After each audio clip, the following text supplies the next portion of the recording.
শিপাড়াতে একটি হত্যাকাণ্ড ঘটনা ঘটেছে।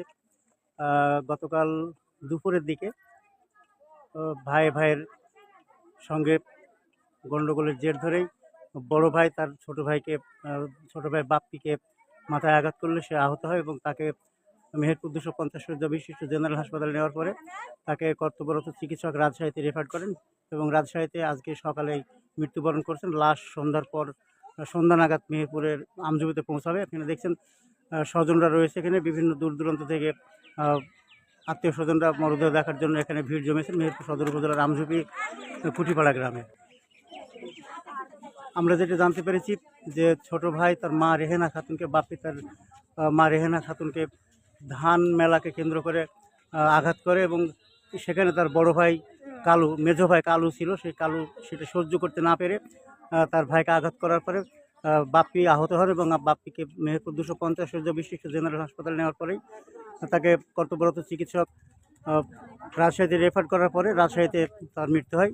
লাশ প্রতিমধ্যে রয়েছে, লাশ আসবে সন্ধ্যার পর লাশ এখানে এসে পৌঁছাবে বলে আমরা জানতে পেরেছি।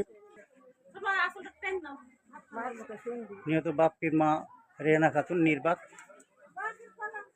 তাকে কেন্দ্র করেই ঘটনাটি ঘটেছে এবং তিনি এখন নির্বাক।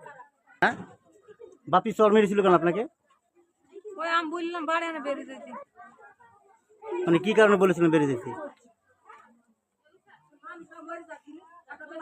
ধান সেদ্ধ করলাম, ধান ছিল পরে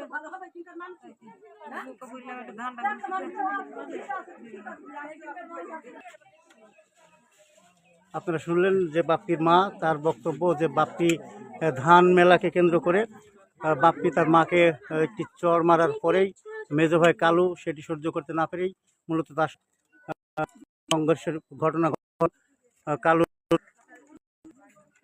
তাকে আঘাত করলে সে আহত হন।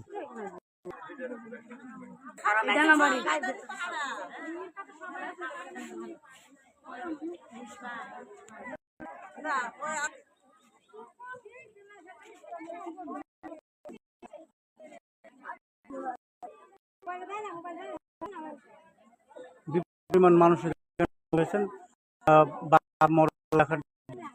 আমরা জানি যে সকালে কলেজ হাসপাতালে বাপ্পি করেছে।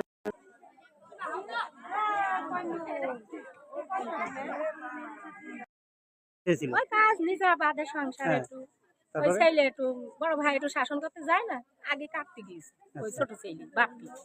এবার বড় ভাই তো জান বাজায় থাকে হয়ে গেছে, যাতে কেস ঢিসমিশি হয় সেটা করবো। এখন হচ্ছে বাংলাদেশ যেত না, আবার বুঝতে বাসে। হ্যাঁ, বনে তো কোনো সমস্যা না না, কালু জানে বাসে দিবা।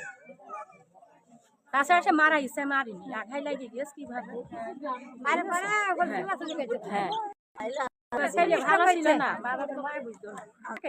বলুন, ঘর বাড়ি জমি জায়গা ছেলে বিদেশ দিয়ে এলো ওর মা বাপ, সে বিদেশ তো ছেলে চলে আবার ছেলে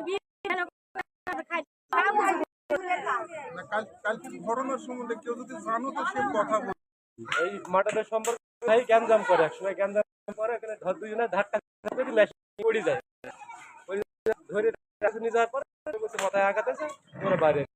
মানে মাথায় আঘাতটা করেছিল কি দিয়ে? আঘাত মেশিনে পড়ি, মেশিনের উপর পড়ি।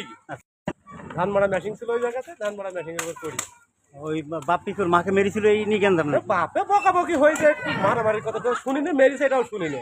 আচ্ছা, বকাবকি একটু হয়েছে মার সাথে।